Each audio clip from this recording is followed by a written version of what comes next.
आगे बढ़ते हैं। राष्ट्रीय लोक जनशक्ति पार्टी के राष्ट्रीय अध्यक्ष पशुपति कुमार पारस ने केंद्रीय संसदीय बोर्ड की इमरजेंसी मीटिंग बुलाई है, जो आज नई दिल्ली में उनका जो आवास है वहां पर होनी है। पशुपति पारस ने लोकसभा चुनाव के लिए पार्टी की स्ट्रेटेजी पर, रणनीति पर चर्चा करने के लिए पार्टी के वरिष्ठ नेता को बुलाया है। इसके बाद पार्टी अध्यक्ष पशुपति पारस बाकायदा एक प्रेस कॉन्फ्रेंस करेंगे। दरअसल लोकसभा चुनाव 2024 के लिए एनडीए ने चिराग पासवान को पशुपति पारस के खेमे की सभी सीटें दे दी हैं, जिसके बाद से ही पारस खेमे में हड़कंप मचा हुआ है। हालांकि पशुपति पारस ने चुनाव लड़ने के सवाल पर कुछ भी बोलने से इनकार किया है और समय मिलने पर जेपी नड्डा से मुलाकात करने की भी बात कही है पशुपति पारस ने।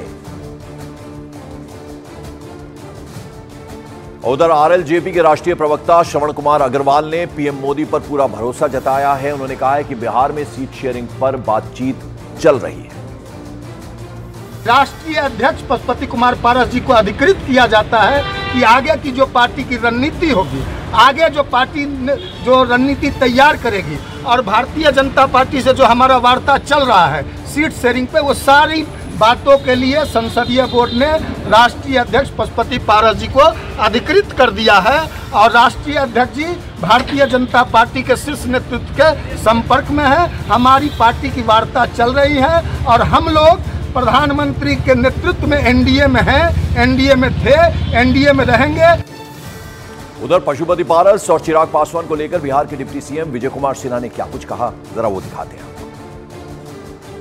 भारतीय जनता पार्टी किसी एक जाति की पार्टी नहीं है, सभी जाति का पार्टी है, सबका स्वागत है। भारतीय जनता पार्टी राष्ट्रवाद के लिए काम करता है।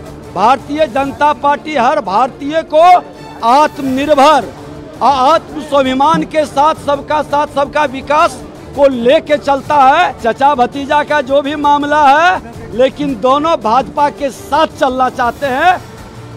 और आइए सीधे रुक करते हैं मेरे सहयोगी नीरज कुमार का, जो कि पशुपति पारस के जो दिल्ली में घर है उसके बाहर मौजूद हैं।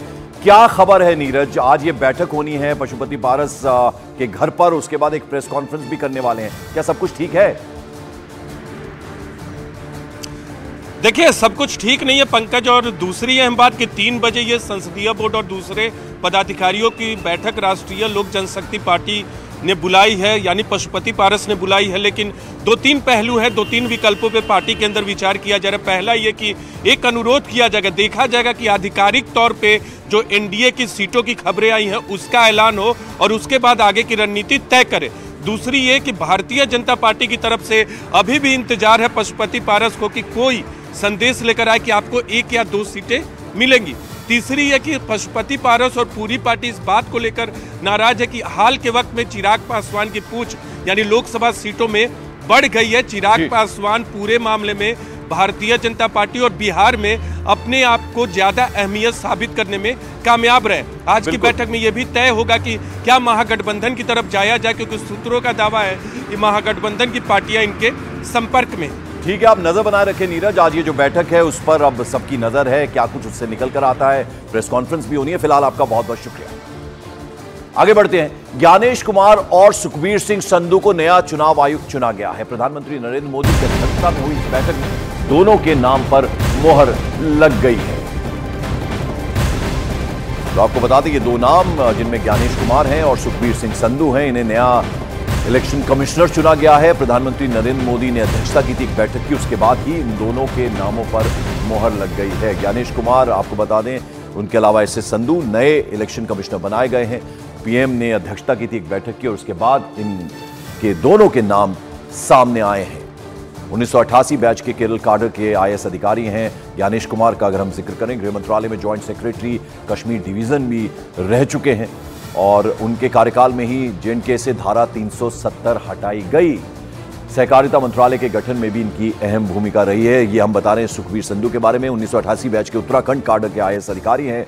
राज्यों के साथ साथ केंद्र में भी अलग अलग पदों पर इन्होंने काम किया है। उत्तराखंड पंजाब सीएम के चीफ सेक्रेटरी भी, यानी 2 सीएम के चीफ सेक्रेटरी भी रह चुके हैं। उत्तराखंड के मुख्य सचिव पद पर भी रह चुके हैं। तो अब आपको बता दें कि चुनाव आयोग की नई टीम, राजीव कुमार जो मुख्य चुनाव आयुक्त है, अब उनके साथ सुखबीर संधू और ज्ञानेश कुमार की भी नियुक्ति हो गई है। यानी अब ये टीम एक तरह से पूरी हुई है। चीफ इलेक्शन कमिश्नर, उनके साथ 2 और इलेक्शन कमिश्नर जो हैं वो हैं ज्ञानेश कुमार और सुखबीर संधू।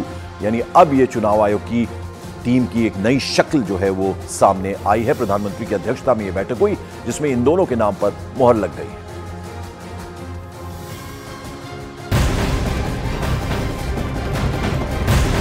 और मॉर्निंग प्राइम में अगली बड़ी खबर, सीए पर केरल के सीएम पिनराई विजयन ने कांग्रेस पर तीखा हमला किया। उन्होंने कहा कांग्रेस और उसके राष्ट्रीय अध्यक्ष इस मामले पर पूरी तरह से चुप हैं। वहीं उन्होंने कहा कि सीए के मुद्दे पर हम ना झुकेंगे ना ही चुप रहेंगे।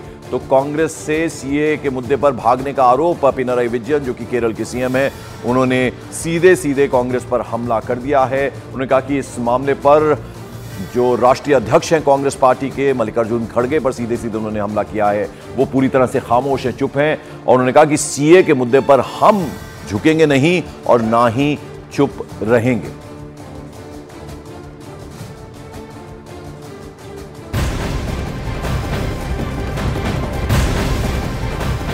मॉर्निंग प्राइम में बड़ी खबर, केंद्रीय गृह मंत्री अमित शाह ने सीए का विरोध करने वालों पर जमकर हमला बोला है। साथ ही साथ अमित शाह ने विपक्ष पर सीए को लेकर भ्रम फैलाने का आरोप भी लगाया और उन्होंने साफ कर दिया कि किसी भी हाल में अब सीए वापस नहीं होगा। ये उन्होंने साफ साफ शब्दों में कह दिया है।